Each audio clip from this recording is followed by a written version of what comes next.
Alright, part two. Making our way towards our final stop on today's tour at Rocket Park. Please remain seated while the tram's in motion. Alright, part two because I accidentally stopped recording. We're all clear. And I'm too lazy to edit it all together, so you get raw, unedited footage. Maybe some music. They're going on a trip to a place called Rocket Park. I can't make a song. If you look over here to your left-hand side, you're going to see this building that's windowless with a liquid nitrogen tank in front of us. This is the Astromaterials Research and Exploration Science Building for teams of scientists monitor debris in Earth's orbit, plan and operate robotic missions, as well as house, protect, and distribute the world's largest collection of lunar material, Martian material that we've collected from meteorites that impact the Earth, different kinds of meteorites as well, meteorites, asteroids, and comet dust. And we've even collected atoms after solar storms from the sun as well, which are preserved, collected, and distributed in here. Wow, they collect sun atoms. Now, NASA does operate solar missions across our solar system. One of the more recent ones we actually just launched was the Parker Space Probe back in August. The Parker Space Probe is on a one-of-a-kind mission all the way to the sun. That's right, I just said the sun. It's actually going to be touching down on the surface of the sun. When the Parker Space Probe launched into space in August, it became the fastest traveling spacecraft ever put into space, traveling walking. So we're gonna land on the sun. 30,000 miles per hour. The future. International Space Station traveled at 17,000 Future technology. Yeah. It's going significantly faster than even our own space station. So yeah. That is still too fast to be able to directly go straight to the sun. What the probe is going to be doing is going to be getting in an elliptical orbit with the planet Venus to slow it down. And then once Venus gets close to the sun, the probe will be dropped off of the sun's orbit. Will slowly make its descent down to the surface in order to get readings, answer some of those long-standing questions we do have about the sun, such as how old it is, what different things mean on the sun. Just answer some of those things that are still unknown about stars for us. You hear that, sun? We're coming for you. We're coming for you. Well, on its way there, it is also equipped with a camera, so we should be getting some pretty exciting photos if we can about Mercury, maybe Venus, and different things to prove of interest along the way. Over here on the right, we have the mission simulator and training facility where every NASA astronaut uses the Gemini program is trained. Today it has its high-fidelity simulators of the different modules of the International Space Station. Now, inside of the astronaut training facility, we call what we call low-fidelity trainers. These are the more sophisticated trainers that are helping you inside of where you're going to learn how to actually operate the scientific laboratories, the different computer systems, and all the advanced, more technical features of the station. Now, we can have training a part of a standalone session here. We can take the lodges over to some of the different training facilities that each building have. I promise you, this is some of the most interesting office buildings we have. The one that's on the farther side of the shoulder of the two is actually home of the astronaut corps. Every astronaut has an office on the 6th floor of this building that they can use for training, any homework that they have from their classes, or anything that they need to do before they start their day, or during their day. The rest of that building is the support office of the astronaut, which helps them maintain their daily schedules, along with different mission control offices as well, such as flight director's office too. The building that's on the left of that, the taller of the two buildings, is actually building 1. This is the headquarters of the Johnson Space Center. This is also the tallest building at the Johnson Space Center, standing a whopping 9 stories tall. The entire 9th floor of this facility is actually home to the director of the Johnson Space Center. This role is currently held by Mark Geyer.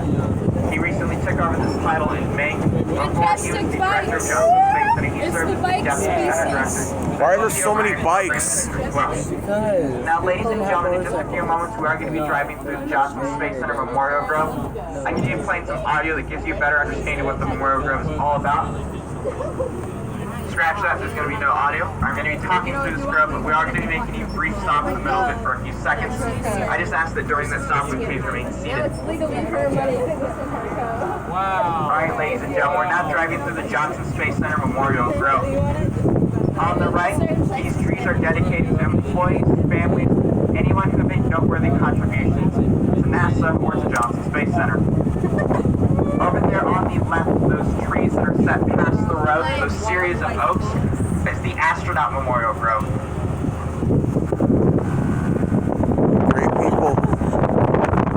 Great people made sure great things happen. started on the 10th anniversary of the Challenger accident. We planted 7 trees in memorial to those astronauts. And then after the Columbia incident happened, we planted 7 additional trees in remembrance of that crew, and then 3 additional trees in remembrance of the Apollo 1 crew. We're going to pause here for a very brief moment of silence.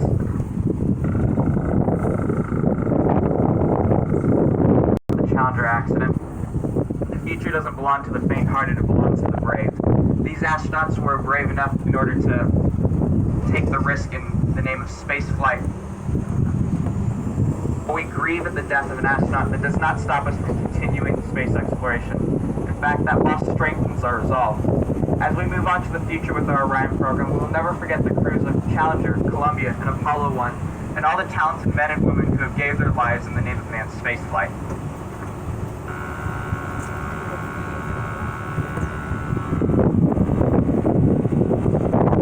Alright, ladies and gentlemen, we're going to be approaching our final stop, rocket park, in just a few moments. What we're going to be doing is going to be kind of just do it yourself. I'll be kind of walking through if you have any questions as well, but you're free to look throughout the Saturn V facility. We're going to be dropping you off at the engine of the rocket, and then maybe in about 10 minutes or so, or once we kind of get to wrap it up, we're going to be meeting at the nose portion of the rocket, and we're going to be going back out to the tram at that time. Cool.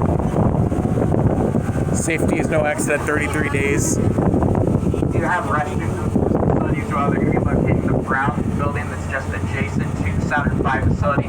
However, we do ask that after you do use the restroom, please join us back inside of the building for the rest of the tour.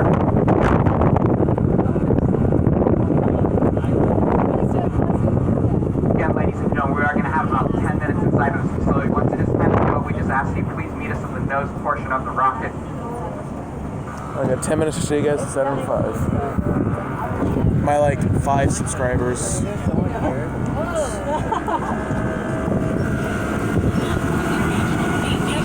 Hello.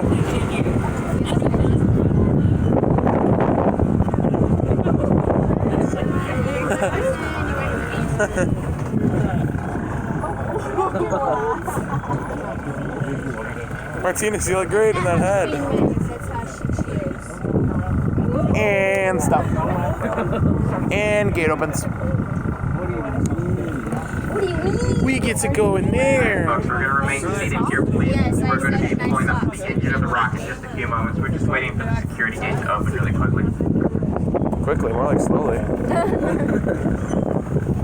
Once the tram does check out to a full and complete stop over by the engine of the rocket, we ask that you please use the sidewalk. The grass is wet. Please make sure you are using the sidewalk, and we're going to be exiting on the left-hand side of the tram, and the left-hand side of the tram only. We ask that once again that you please use the left-hand side of the tram. The road to the right is active, and we would hate for anything to happen. So please go ahead and make sure you exit on the left-hand side. Left-hand side is over there. It says don't walk in the grass. What's the first thing you do? You walk in the grass. Yep. You evil, insane, crazy man. You're evil. Wow, look. That's a real rocket. That actually went to space. The guy's coming up to open the door. And this is gonna be... She's still staring. Why are you staring? Please, go first. Once again. Staring at me. Oh my goodness. Look at this thing. That is a lot bigger than I thought.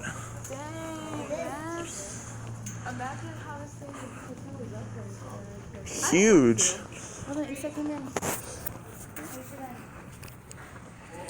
That's a lot of fuel.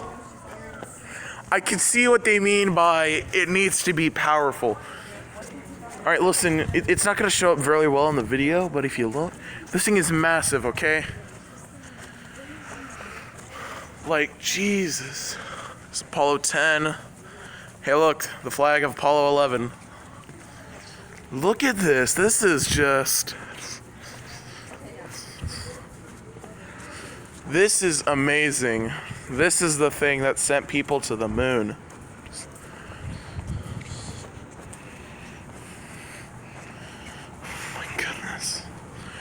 This thing is just massive.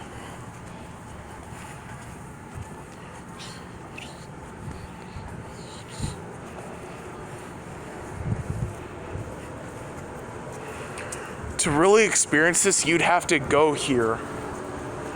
Houston, Texas, NASA. Whew. Stairs.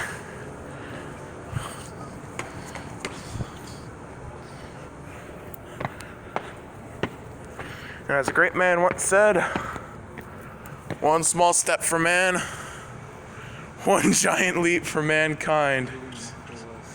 Sitting right in there. The lunar module would have sat in here. These, there would be, Those would have helped separate the rocket. no, those, part of this. So, right about here, right, you can see a seam going all the way around it. Yeah. That entire back piece would pop off. Yeah, and then it would turn around and hook on. And then that would already Look be, at that. Is that the actual module? yes, that would already be gone. And then, Yeah, the crew escape hatch. Escape module. yeah, and then that would take off, and then Take off into a different direction. that entire piece would disconnect. Yeah, I know what that from the is. module, flip around. And then connect to the lunar module. Jeez. And there's a placard. Placard. We need to read it. Read it out, B.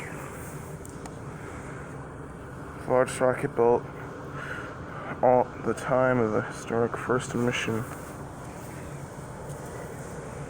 You can pause this and read this. This is truly humbling. Yeah, it's to help it turn around and maneuver. We leave as we came, and God is willing, and we shall return with peace and hope for all mankind. This is humbling. This is very humble. I doubt it has any buses. We thought a moon landing was fake either. The moon landing was never faked. Cause look at this. That's because it's got holes in it. No, that's where the thing that will land on the moon would go. Oh. Huh. Let's go back to the engine. I want to see that. But Let's go all the way back around. inside of the building, The engine's not gonna start inside the building, and if it does, well, we'd all be cooked. This thing is massive. Yes. Look at this. This is just amazing. It's humbling to know that great people would have flown and done great things in this. Look at the size of that. Great people didn't fly in this rocket, but they flew in the same model. And this isn't a mock-up. Flip this puppy upright, pop a few things on, load it with a lot of fuel. You got yourself a working rocket. And that's what this is. Fairing. It says fairing hoist. Just look at this.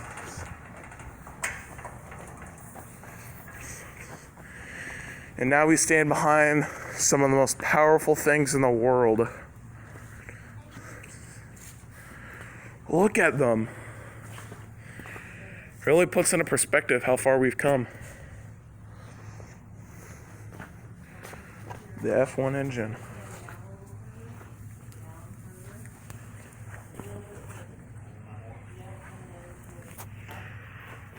That is truly amazing. Man, if this thing turned on, I'd be cooked. There's a tiny little hole in there, but there's all that thrust. Okay. The smallest little hole, probably not even the size of my fist, makes enough thrust To lift this. behemoth. The only way to truly grasp how massive this thing is to go here To understand how massive this is, you probably have to go here. Oh my goodness. Truly obsessed with this right here. I am impressed. It is definitely bigger than I thought. How long is it going to take us to get down to the end of this? Look how massive those wheels are. Look how massive stage 1 is. Like, this is just stage 1. Yeah, Oh, there go the lights. Great people would have gone and done great things in this. But the program was cut. And now it sits here for everyone to see. More F1s. Those aren't F1s, what are they? the F1s are those giant Oh yeah, F1s back what are those then? I forgot. Those would have been so hot that you wouldn't even be able to be this close to them. Then that carries them. That right there is where the lunar module would have been. So great people. Just imagine it. This is truly humbling. We haven't even reached the end.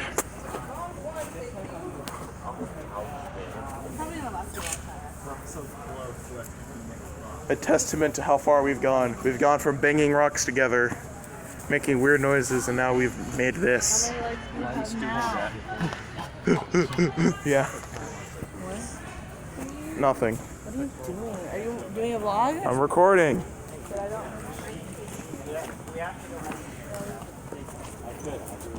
Let's go to Tram because it's been 10 minutes.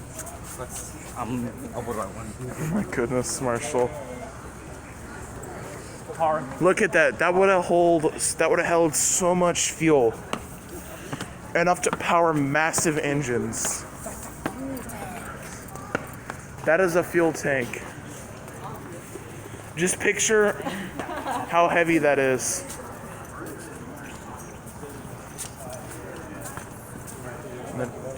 You're welcome. But What was I the think it percentage? died. I think it's died? Yeah. Oh, it's at 0, yeah. That's fine. I think we have a plug in the van that I can use. Remind me to... Oh, we've already thrown all of the bags in the van. Still vlogging. This is part 2 because I accidentally stopped recording. I stopped recording. I'm an idiot. You can just put this in your first video. Yeah, I'll have to edit it all together. Guess who's back? The same kind of thing. Back again. Tristan's back. Tell a friend. Guess who's back? Guess who's back? Guess who's back? Guess who's back? Guess who's back? Guess who's back? So humbling. Now, ladies and gentlemen, just to give you a rundown. We on the road again. We didn't talk about the beginning of this tour. This is the most powerful, tallest, and heaviest rocket ever built, staying a whopping 363 feet tall. And it got us to the moon, there and back safely. However, for our Orion mission, we're going to need a powerful, even bigger, more powerful rocket in order to get us all the way to Mars and back. Can't wait to see That's why that. NASA's working on building the Space Launch System, or the SLS. As we talked about the astronaut training facility, this rocket is slated for testing in 2020 in EM1, or Exploration Mission 1. This particular mission, however, is going to be unmanned. However, this mission opens up the chapter in the book, and where we begin the historical movement all the way to Mars, where we one day make history on being the first people that ever set foot on Mars in recorded history. Okay. Yeah, I will watch your video if you The movie Martian and you you've send already it. been to Mars. Yeah. Right, ladies and gentlemen, unfortunately this does end our tour today. Emery, come on. As we make our way back to space,